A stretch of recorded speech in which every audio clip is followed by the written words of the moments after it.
The sun was setting behind the dense forest, casting long, eerie shadows across the narrow, winding road. The golden hues of the evening sky slowly faded into a deep indigo, and a sense of foreboding filled the air. The only sound was the rhythmic hum of tires against asphalt, accompanied by the occasional rustle of leaves in the breeze. Reka and Ken, a young couple, were driving through the remote countryside of Japan, returning from a weekend getaway in the mountains. The tranquility of the scenery contrasted sharply with the growing tension in the car. They had been arguing about the route. Ken had chosen a shortcut through an unfamiliar and seemingly endless stretch of highway. Rika glanced at the map on her phone, frowning. "Ken, are you sure this is the right way? We haven't seen another car for over an hour." Ken tightened his grip on the steering wheel, his knuckles turning white. "I'm sure, Rika. This is supposed to be a shortcut. Trust me." But Rika couldn't shake the uneasy feeling that had settled in her chest. As they continued driving, the road seemed to stretch on indefinitely, each bend leading to another identical stretch of asphalt flanked by towering trees. The darkness deepened, and a thick fog began to roll in, obscuring their view. Reka turned on the car's headlights, but the fog was so dense that the beams barely penetrated the murkiness. The eerie silence was broken only by the occasional hoot of an owl and the distant howling of a dog. Ken glanced at the fuel gauge and frowned. "We're running low on gas. We need to find a gas station soon." Reka nodded, anxiety creeping into her voice. "But where? There's nothing around here." Just then, they saw a faint light in the distance, a flicker of hope amidst the oppressive darkness. As they drew closer, they saw a small, dilapidated gas station, its sign barely visible through the fog. Relief washed over them as they pulled into the station. Ken got out of the car and walked over to the old pump, while Reka stayed inside, her eyes scanning the surroundings. The place seemed abandoned, the only light coming from a flickering bulb above the entrance to the small shop. Ken tried to pump gas, but nothing happened.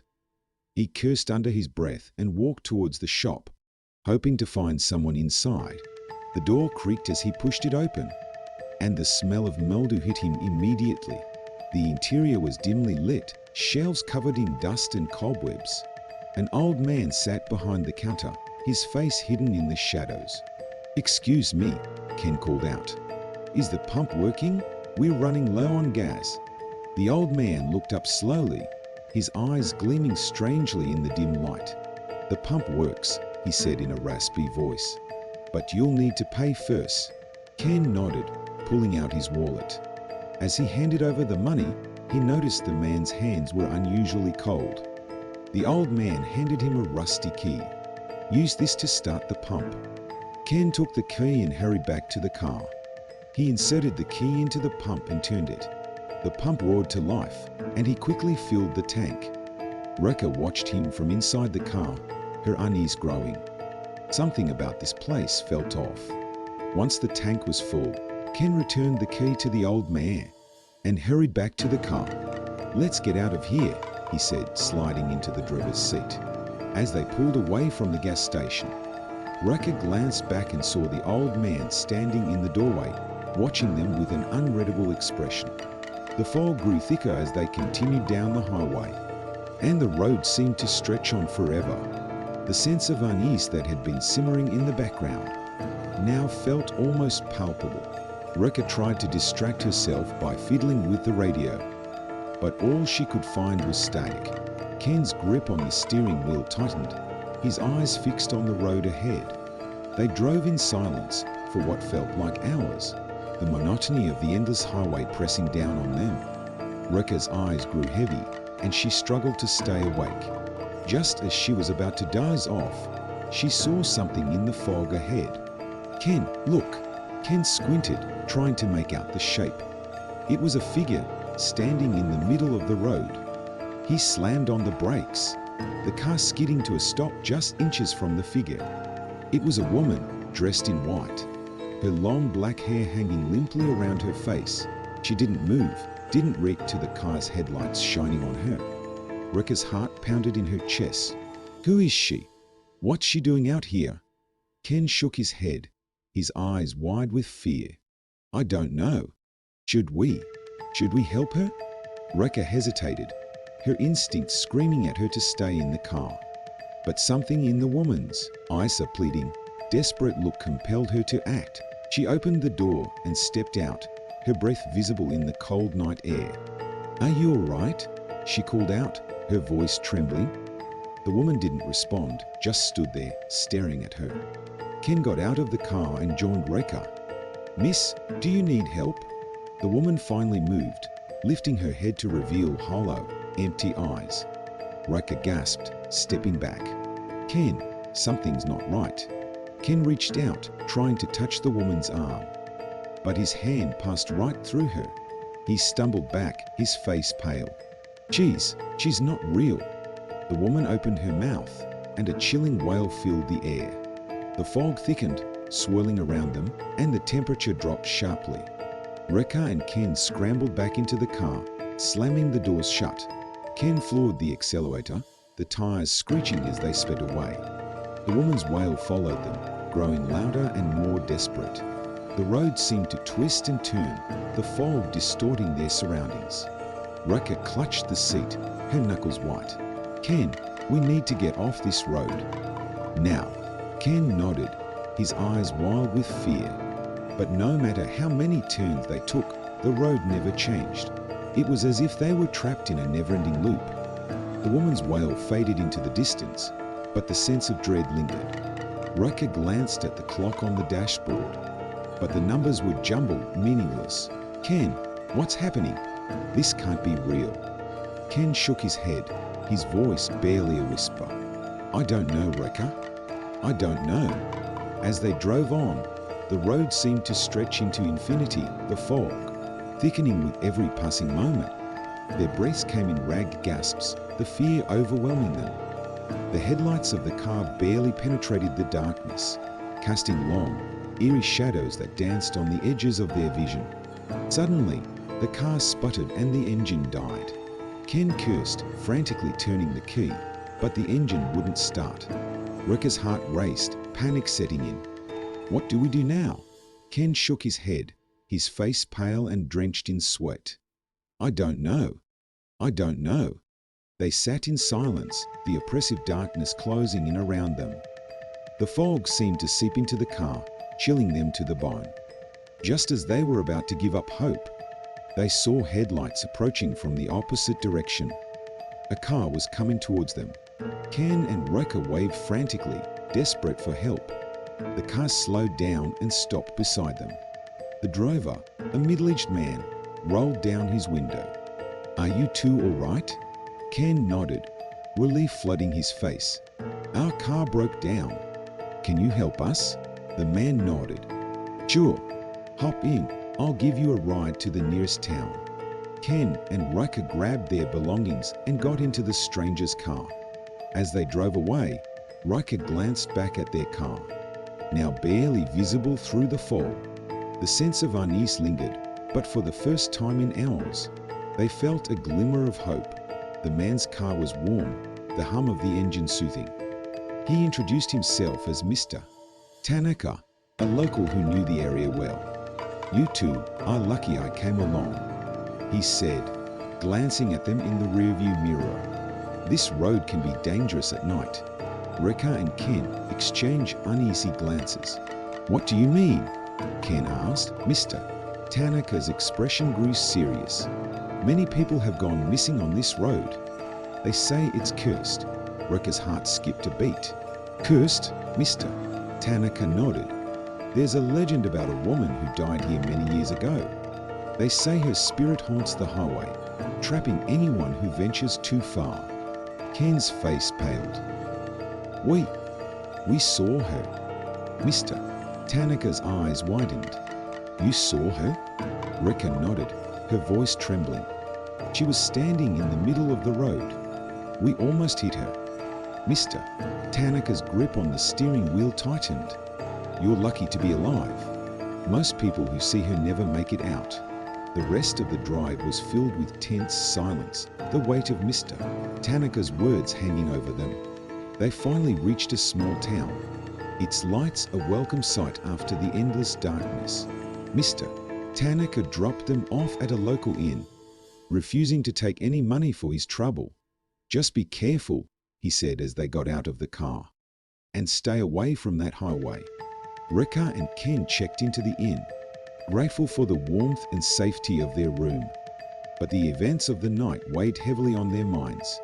As they lay in bed, Reka couldn't shake the image of the woman's hollow eyes, her chilling wail echoing in her ears. Ken stared at the ceiling, his mind racing. "Reka, what do we do now?" Reka turned to him, her expression determined. "We need to find out what happened on that road. We need to understand the curse." Ken nodded, his fear giving way to resolve. "You're right. We can't just forget about this." The next morning, they set out to uncover the truth behind the legend. They spoke to locals, visited the town's library, and pieced together the story of the woman who had died on the highway. Her name was Yuki, a young bride, who had been killed in a tragic accident on her wedding night. Her spirit, filled with grief and anger, had become trapped on the highway, luring unsuspecting travelers to their doom. Reka and Ken realized they had narrowly escaped a similar fate.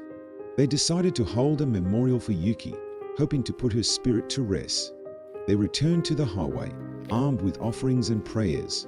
As they stood by the side of the road, they felt a cold wind blow through them, and the fog began to lift. For a moment, they saw Yuki standing before them, her expression softening as they offered their respects. The air grew warmer, the oppressive darkness dissipating.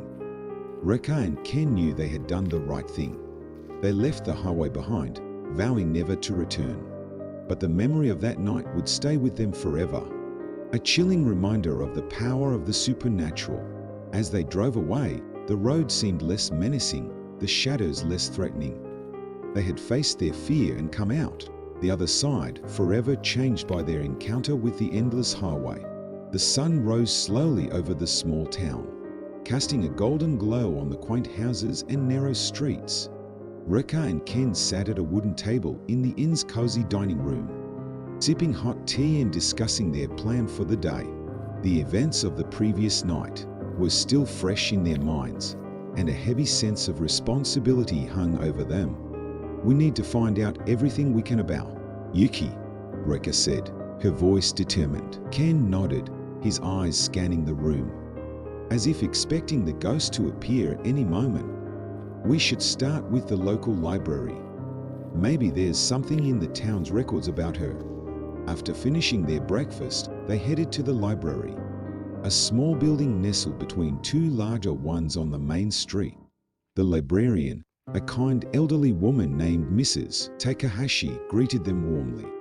"How can I help you today?" she asked, her eyes twinkling with curiosity. Reka explained their situation, carefully omitting the supernatural details. "We're researching a woman named Yuki who lived here many years ago. She died in a car accident on the highway." Mrs. Takahashi's expression grew serious. "Ah, Yuki. I remember hearing stories about her when I was a child. Such a tragic tale." She led them to a section of the library, filled with old newspapers and town records. "This is where you'll find what you're looking for," she said, patting a dusty shelf. Reka and Ken spent the next several hours sifting through the yellowed pages, piecing together Yuki's story. They discovered that she had been a beloved member of the community, known for her kindness and beauty. Her wedding had been the event of the year, but tragedy struck on the way to the reception when her car skidded off the road in the thick fog. The details of the accident were chillingly similar to their own experience on the highway. As they read, a pattern began to emerge. Other accidents had occurred on the same stretch of road, all under similar circumstances. It was as if the highway itself was cursed, claiming the lives of those who ventured too far. Reka and Ken exchanged uneasy glances. "We need to talk to someone who knew her," Ken said, closing the book he had been reading. "Someone who can tell us more about what happened that night." Mrs. Takahashi overheard their conversation and approached them. If you're looking for someone who knew Yuki well, you should speak to Mr. Nakamura. He was a close friend of her family.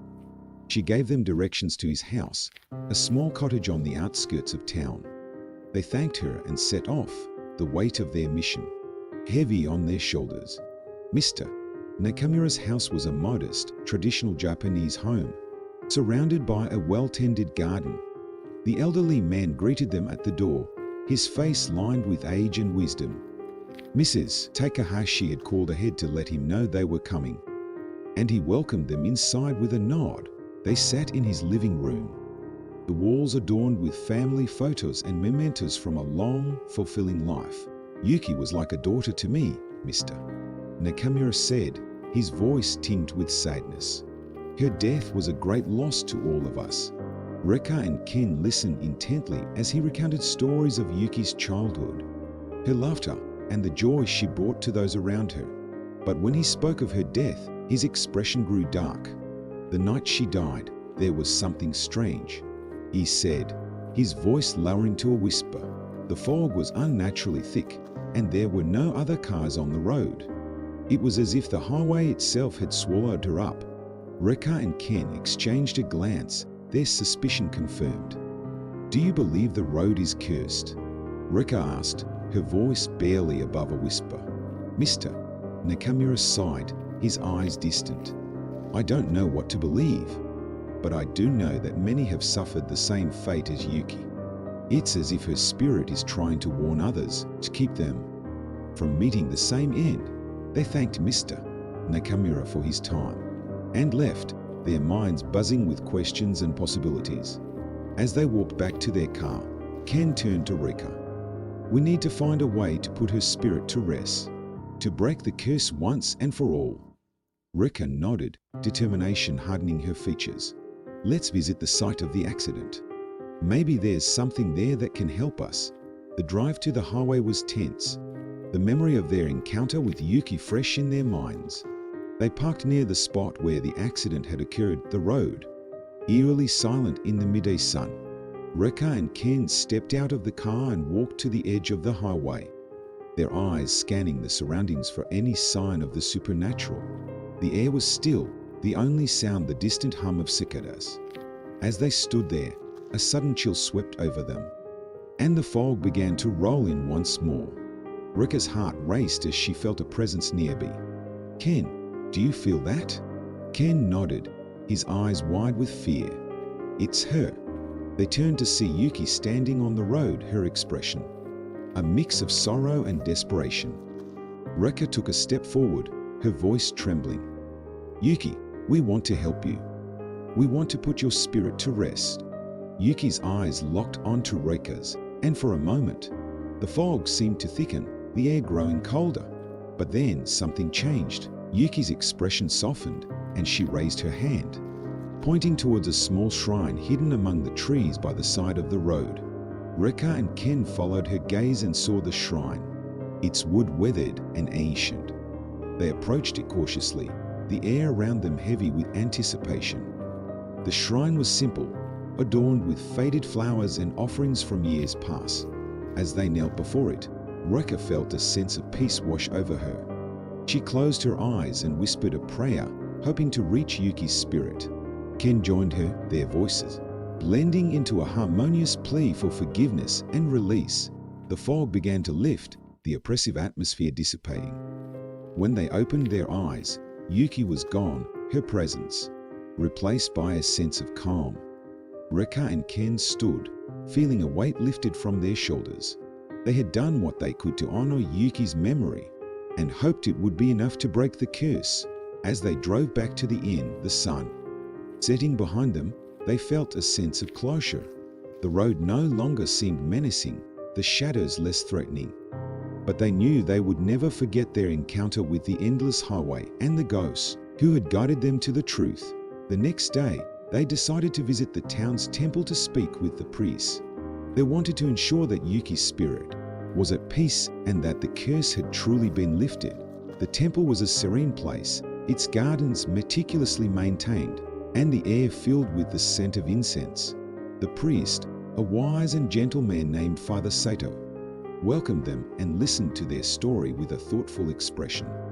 "You have done a great service for Yuki's spirit," he said, his voice calm and reassuring. "But to truly ensure her peace, we must perform a purification ceremony." Reka and Ken agreed, feeling a renewed sense of purpose. They helped Father Sato prepare for the ceremony, gathering offerings and arranging the sacred space. As the sun set, casting a golden glow over the temple, they stood before the altar, their hearts filled with hope. Father Sato began the ceremony, his chants echoing through the temple grounds. The air grew thick with spiritual energy, and Reka and Ken felt a sense of connection to Yuki's spirit. As the ceremony reached its climax, they saw a vision of Yuki, her expression peaceful and serene. She bowed to them, a gesture of gratitude and farewell. Reka and Ken felt tears in their eyes, their hearts heavy with emotion. The ceremony concluded, and Father Sato smiled at them. "Yuki's spirit is at peace now. You have done well." They thanked him and left the temple, feeling a sense of closure and fulfillment. Their journey had been difficult and frightening, but they had faced their fears and come out stronger. As they drove away from the town, the road ahead seemed bright and inviting, free of the darkness that had plagued them. They knew they would always carry the memory of Yuki and the endless highway with them, a reminder of the power of love and the importance of honoring the past. Reka and Ken returned to their lives, forever changed by their experience. They shared their story with others, hoping to prevent anyone else from suffering the same fate. And in the quiet moments of their lives, they would think of Yuki and the peace they had helped her find. The endless highway was no longer a place of fear, but a testament to the enduring power of compassion and understanding. Reka and Ken had faced the unknown and emerged victorious, their bonds stronger than ever. As they looked to the future, they knew they could face any challenge together, guided by the lessons they had learned on that fateful road. The night had settled over the small town like a heavy blanket, the moon casting a pale glow on the quiet streets. Reka and Ken returned to their inn, exhausted from their day of research and the emotional toll of the purification ceremony. The weight of their journey still hung heavily on them, but there was a flicker of hope that they had done the right thing. Inside their room, the atmosphere was somber yet peaceful. Reka sat on the edge of the bed, staring out the window at the darkened landscape. "I still can't believe everything that's happened," she murmured, her voice barely audible. Ken sat beside her, placing a comforting hand on her shoulder. "I know. It feels like a dream or maybe a nightmare, but we did the right thing. Yuki is at peace now." Reka nodded, but her mind was still restless. She couldn't shake the feeling that their journey wasn't quite over. The memory of Yuki's hollow eyes and the chilling wail on the highway haunted her thoughts. "Ken, what if there's more to this? What if we missed something?" Ken sighed, his own fatigue evident in his voice. "We've done everything we could. We honored her memory. We performed the purification ceremony. What more can we do?" Reka stood up, pacing the room.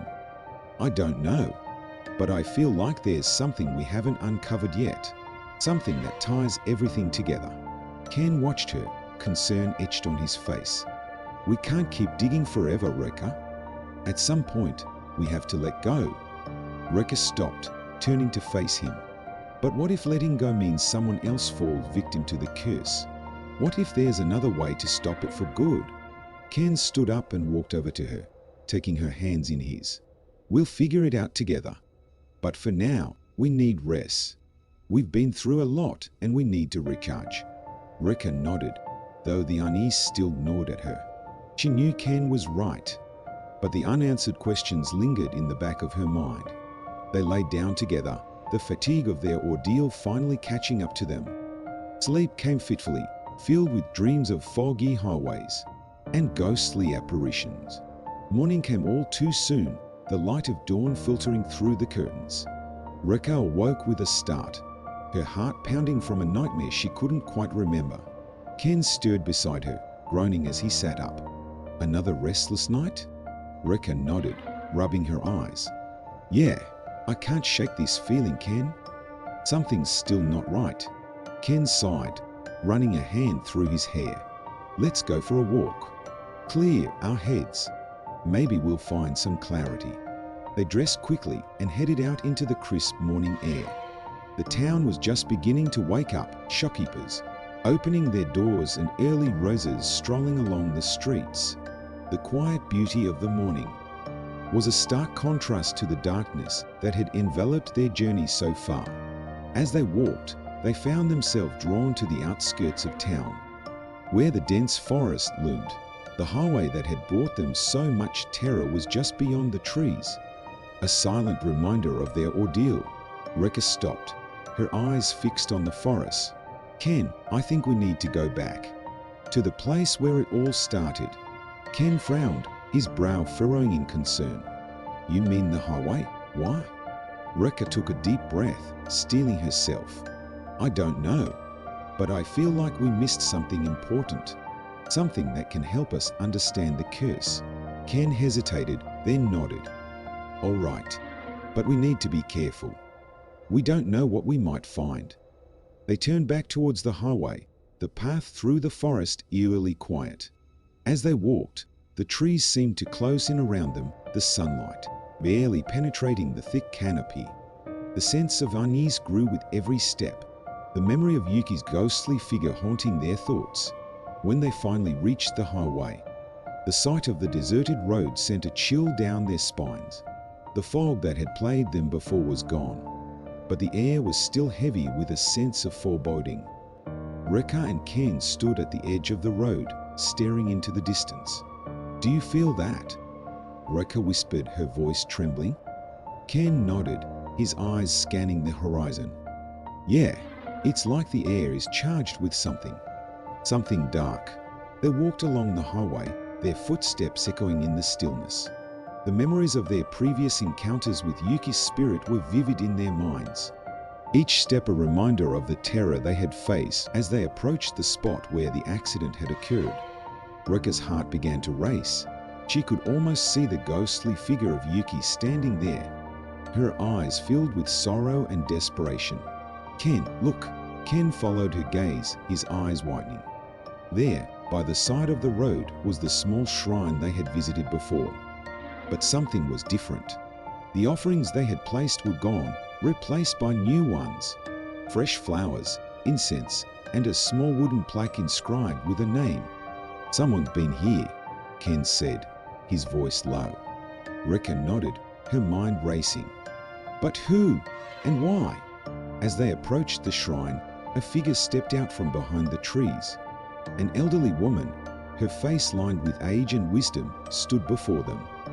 Her eyes were kind, but there was a depth of sorrow in them that mirrored Yuki's. You must be the ones who tried to help Yuki, the woman said, her voice soft yet firm. Rekka and Ken exchanged a glance, then nodded.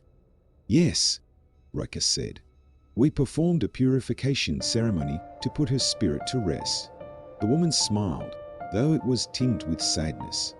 I know. I felt the change in the air, but there is still more to be done. Rekka frowned, her heart sinking.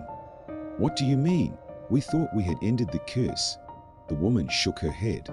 The curse is deeper than you realize. It is not just Yuki's spirit that haunts this highway.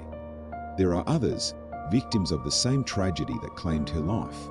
Ken's eyes widened. Others? You mean there are more spirits trapped here? The woman nodded. Yes, the highway is a place of sorrow, a place where many lives have been lost. The curse binds their spirits, trapping them in an endless cycle of pain. Rekka's mind raced, trying to comprehend the magnitude of what the woman was saying. How can we help them? What can we do to break the curse? The woman stepped closer, her eyes piercing through Rekka's.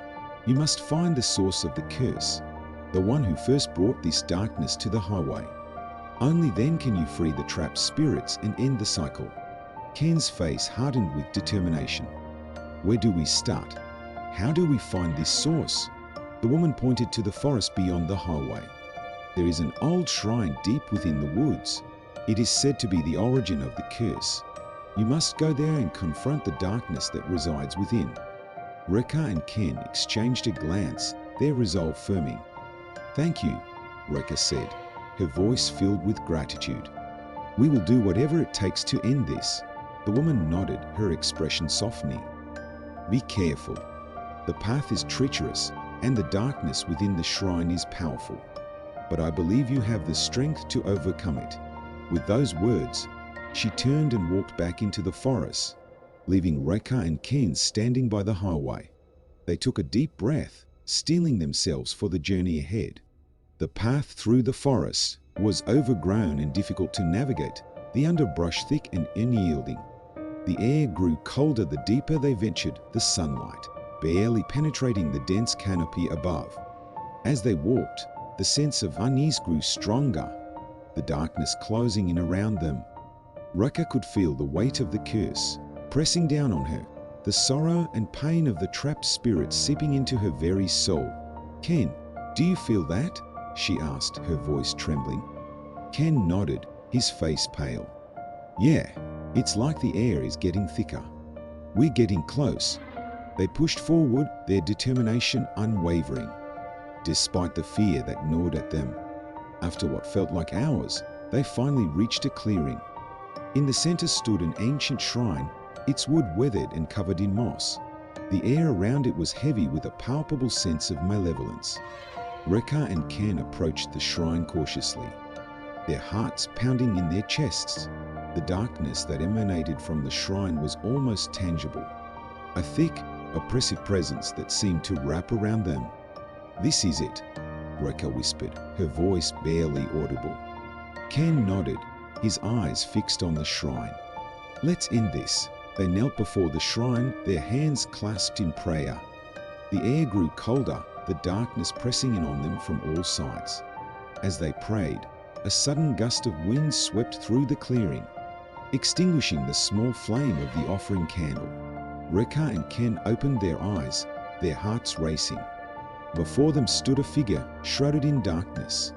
Its eyes glowed with a malevolent light, its presence filling the air with a sense of dread. You have come to end the curse, the figure hissed, its voice echoing through the clearing. Rekka and Ken stood their ground, their resolve unshaken. Yes, Rekka said, her voice strong. We have come to free the trapped spirits and end this cycle of pain. The figure laughed, a chilling sound that sent shivers down their spines. You think you can defeat me? I am the darkness that binds this place. The pain and sorrow of countless souls give me strength. Ken stepped forward, his eyes blazing with determination. We will do whatever it takes to break the curse. We won't let you continue this cycle of suffering. The figure's eyes narrowed, its form shifting and writhing. Very well. But know this, the darkness is not easily defeated. You must face your deepest fears and confront the pain within yourselves if you hope to succeed. With those words, the figure vanished, leaving Rekka and Ken alone in the clearing. The oppressive darkness lifted slightly, but the air was still heavy with the weight of the curse. We can do this, Rekka said, her voice filled with conviction. We have to. Ken nodded, his eyes shining with determination.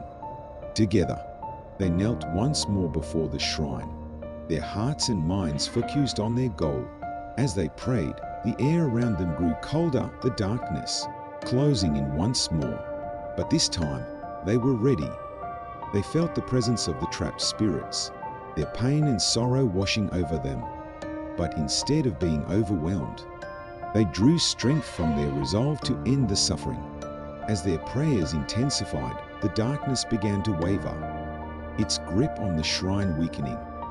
Rekka and Ken could feel the spirit's pain, transforming into a sense of peace, the oppressive atmosphere lifting.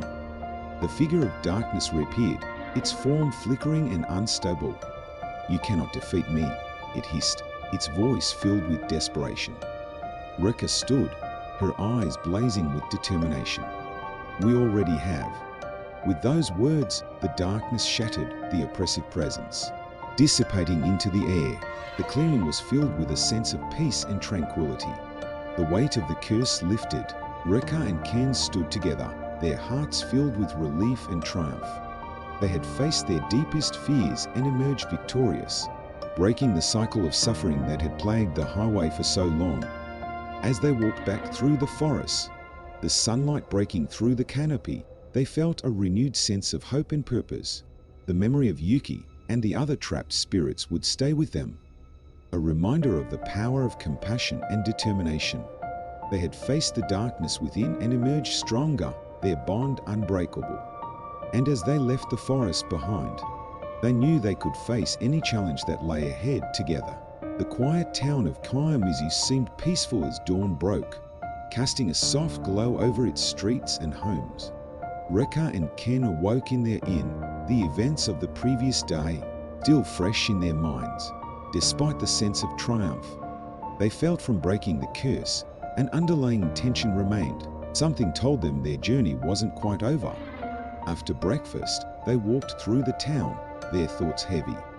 The memory of the dark figure at the shrine lingered, a haunting reminder of the curse they had faced. As they passed the small shops and homes, they felt the eyes of the townspeople upon them. Word of their actions had spread, and they were met with a mixture of curiosity and gratitude. "We need to go back to the shrine," Reka said, breaking the silence. Ken nodded, understanding her resolve. "There might be something we've missed, something that can give us closure." The path through the forest was familiar now, but the sense of unease never quite left them. The trees loomed overhead, their branches casting long shadows on the ground. The air was cool and crisp, the scent of pine and earth filling their lungs. When they reached the shrine, the atmosphere felt different. The oppressive darkness was gone, replaced by a sense of tranquility. Yet, the shrine itself seemed to hold a secret, something hidden just beneath the surface. Reka and Ken knelt before the shrine, their hearts open and their minds focused. They closed their eyes, allowing themselves to be fully present in the moment. As they prayed, they felt a shift in the air, a subtle change that hinted at something just out of reach. Suddenly, Reka opened her eyes, her gaze fixed on the small wooden plaque they had seen before. It was inscribed with a name, but in the dim light, they hadn't been able to read it clearly. Now, with the morning sun casting a gentle glow, she could make out the characters. "Ken, look at this," she said, her voice trembling. Ken leaned closer, his eyes narrowing as he read the name. "Haruto. That's Yuki's brother's name." Reka nodded, her mind racing. Why would his name be on this plaque? What does it mean? Ken's expression grew serious. "There's only one way to find out. We need to speak to Mr. Nakamura again. He might know something we don't." They hurried back to the town, their hearts pounding with anticipation. Mr. Nakamura welcomed them into his home, his eyes filled with concern as he listened to their story. "Haruto," he murmured, his voice heavy with emotion. "I had hoped it wouldn't come to this." Reka and Ken exchanged a glance, their anxiety growing. "What do you mean?" Reka asked. Mr. Nakamura sighed, his gaze distant. Haruto was deeply affected by Yuki's death. He blamed himself for not being there to protect her. The guilt consumed him, and he became obsessed with finding a way to bring her back. Ken's eyes widened in realization. He tried to reverse the curse. Mr. Nakamura nodded. Yes, he believed that if he could summon the spirit of the dark figure that haunted the highway, he could bargain with it to release Yuki's spirit. But instead, he became entangled in the curse himself.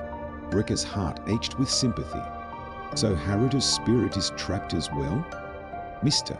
Nakamura's expression was solemn. "Yes, and as long as his spirit remains bound by the curse, Yuki and the other spirits cannot find true peace." Ken's resolve hardened. "We have to free Haruto. It's the only way to end this once and for all." Mr. Nakamura nodded, his eyes filled with gratitude. "Thank you, but be careful. The dark figure is powerful, and it will not let go easily." Reka and Ken returned to the shrine, their hearts heavy with the weight of their new mission. They knelt before the shrine once more, their prayers focused on Haruto's spirit, As the air grew colder and the atmosphere darkened, they felt a presence surrounding them.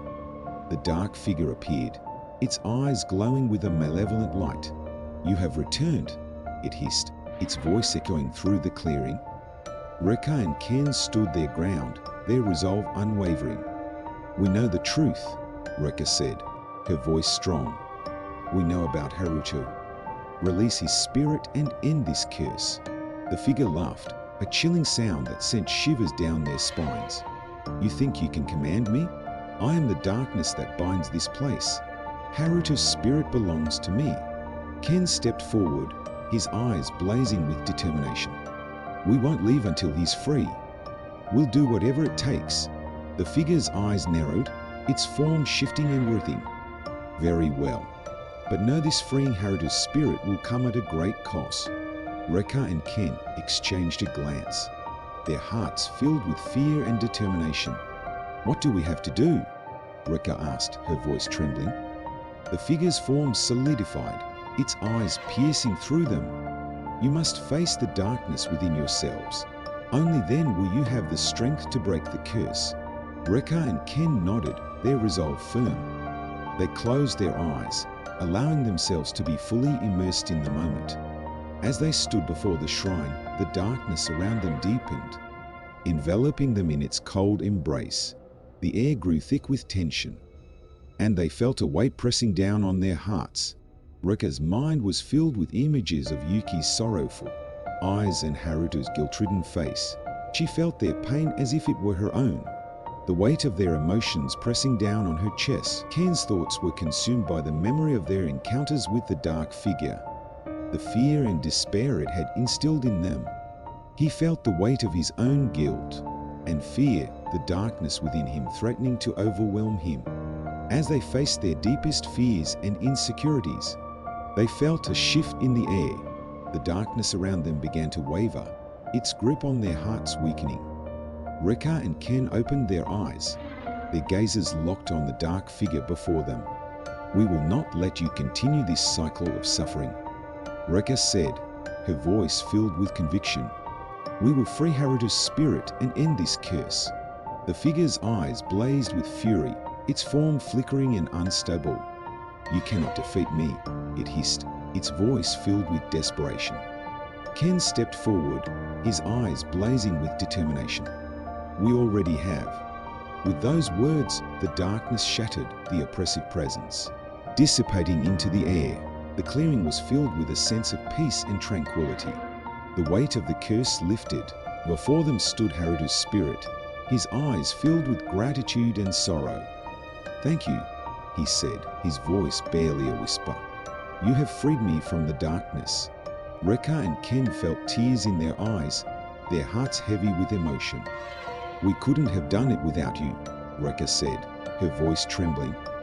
"Your love for Yuki gave us the strength to face the darkness." Haruto's spirit bowed to them, a gesture of gratitude and farewell. As his form faded into the air, they felt a sense of closure and fulfillment. They had faced their deepest fears and emerged victorious, breaking the cycle of suffering that had plagued the highway for so long. As they walked back through the forest, the sunlight breaking through the canopy, they felt a renewed sense of hope and purpose. The memory of Yuki Haruto and the other trapped spirits would stay with them, a reminder of the power of compassion and determination. They had faced the darkness within and emerged stronger, their bond unbreakable. And as they left the forest behind, they knew they could face any challenge that lay ahead together. Rekka and Ken returned to the town, their hearts filled with a sense of accomplishment and peace.